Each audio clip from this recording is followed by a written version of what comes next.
I was a copper wire getting, aluminum pipe stealing. I didn't want to rob your building, I wanted to recycle it, you know what I mean?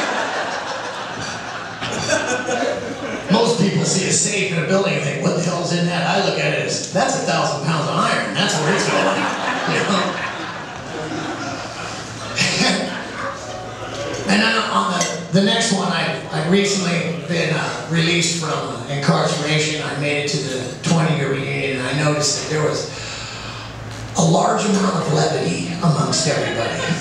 And I noticed there was a really unique sense of togetherness and a lack of concern about what everybody was, just happy to see each other. And I thought that was so neat, because out of everything I've been through, you know, I thought, wow, that was pretty cool. And I look around and I see there's a lot of people and a lot of them. Man, look how many of us are here. At least 95% of us, right? Really close. There's a few that have passed away and a few that couldn't quite make it. But the few that have passed away, I salute them. You know, I lost a friend in '94, Dominic. He passed away in '94. Tony Acevedo, one of the nicest people I knew, a quiet, calm person that, you know, he lost his life. I heard about Tim West, and about, I don't know how many years ago, but there was that one, and a few, who else was there? Terry, yeah, and I think that was a disease related, yeah, and God rest her soul. And I look at everybody here, and I thought it was so neat, and in 1985, and I can't believe I kept this. My grandmother sent me a piece of paper, and I know it's not R. She was kind of losing it, so she thought I had graduated in '85, and she wrote this out to me.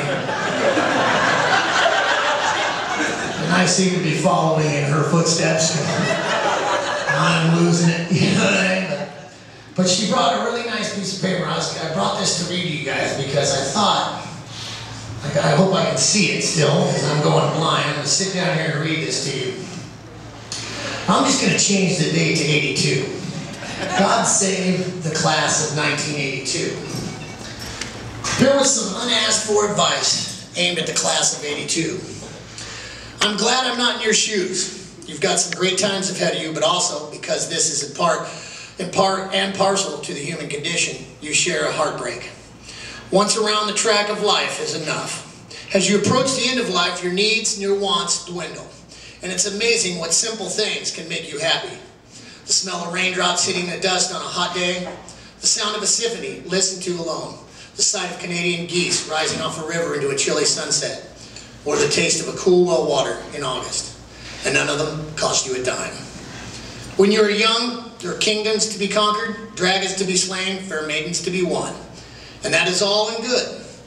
But you will discover as you grow that all kingdoms are not worth the cost of conquest, and everything has its cost. Some dragons are mortal, particularly those of our own creation, and that some fair maidens, not necessarily of their own fault, are witches. You must deal with these discoveries as best you can, and it is never easy. Your family is not yours to choose, but they are the most important thing you have. When the battle is lost, and some battles are destined to be lost, and everybody has deserted you, with the exception, if you're lucky, a wife and a friend or two, your family will still be there. Cherish them. They may speak well of you when you're dust. The selection of a wife and a profession are two of the most important choices you will ever make. Festina Lente. Take a good look at your fair maiden's mother. While a daughter may not necessarily be like her mother, the odds are good that she will turn out more like her than unlike. While more money frequently is a curse, so too is the absence of it. If you try, you can just be happy with a rich girl as with a poor one.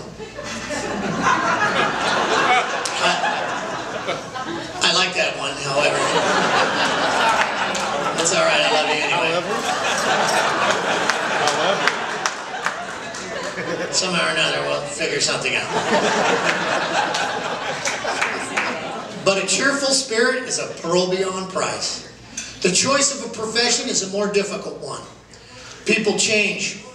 And what you are and what you want now or think you want will not necessarily be what you want or what you are or what you think you want in 20 years from now.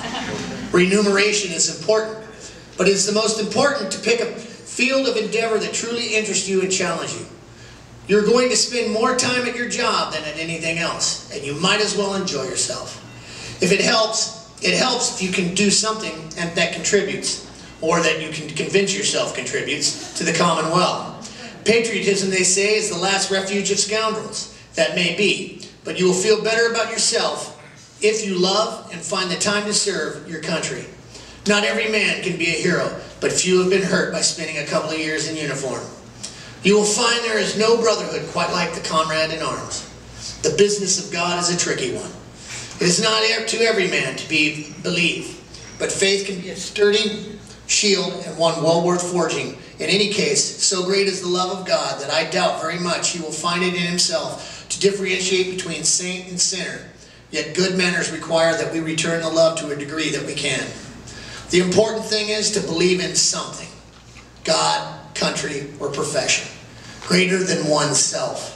Personal gratification is fine, but ultimately you will grow weary of staring at the face in the mirror.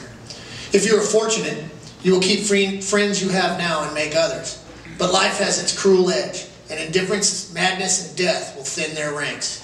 Cherish those that left to you, for they, like your relatives by blood and marriage, understand the beat of the drum to which you have marched. Do good if you can, not for the sake of others, but for yourself. And do not expect to be thanked.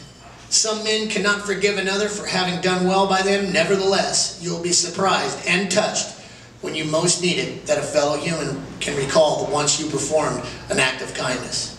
Love dumb animals, again, not for their sake, but yours. You will find that the small consideration you render a dog, a tickle behind the ears, a walk, a friendly word, will be rewarded to you tenfold. Children, if you are fortunate enough to have them, are the greatest gift that can be bestowed on you. Do not wait too long to have them, lest God or genetics have other plans for you. They are, of course, a bother and sometimes a cause of grief. But no matter what, be their parents. But they will love you and give you the opportunity to love them in a way that no one else can. In this respect, I recommend daughters. I didn't write this. I recommend anything you can get, you know what I mean? In the end, if you are fortunate, you will be left with the knowledge that you have fought some good fights and won your share of them, that you have kept faith with yourself and with others, that you have loved many and hated few and done some good along the way. And if things don't work out quite that way, you can console yourself with the thought that things are never as bad as they seem. Sometimes they're worse. Which in another way of saying, class of 82, that it'll help the prodigiously of if you can keep your sense of humor. You're going to need it as you travel through this walk of life.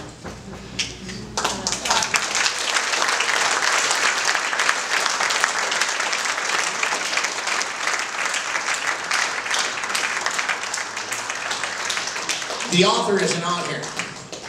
And it says right here, Dear Jimmy, read this and keep it on file. You know what? I never thought I'd be here reading this to you people.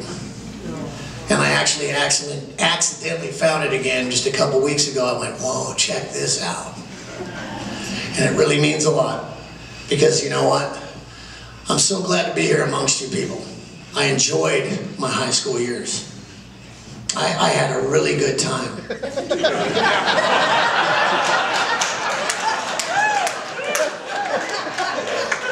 You know what? I worked real hard on keeping it clean, but I kind of want to say, fuck you on that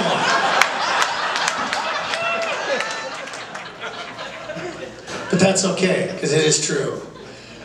And I find it an honor and a privilege to be here tonight. And I appreciate you giving me the time to do this, and I hope you guys got something out of it. You guys have a nice evening.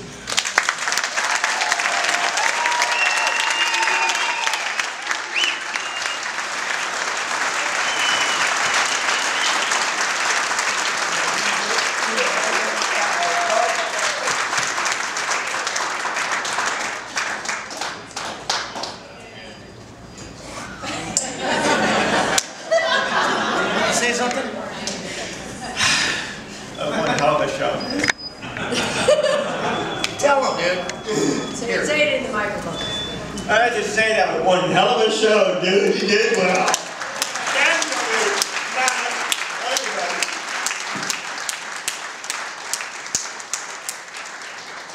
I know he was worried. He can say what he wants now. I know he was worried, because if you've seen any of my real comedy I do on TV, oh yeah, he was worried. Thank you for the opportunity, Brian. Tell him something. Well, let's see it. 30 years, huh? I don't know where it all went, but we're here. And I think the important thing I want to say is we did a lot of organization, put together a lot of wonderful accessories that made us a wonderful experience. But the most important part of it all, to have each and every one of you being here, that actually the most important ingredient in the whole evening. And I just want to, like, everybody stand up and give each other a standing ovation. Because, think about it, without you guys, what we have. Let's give each other a big.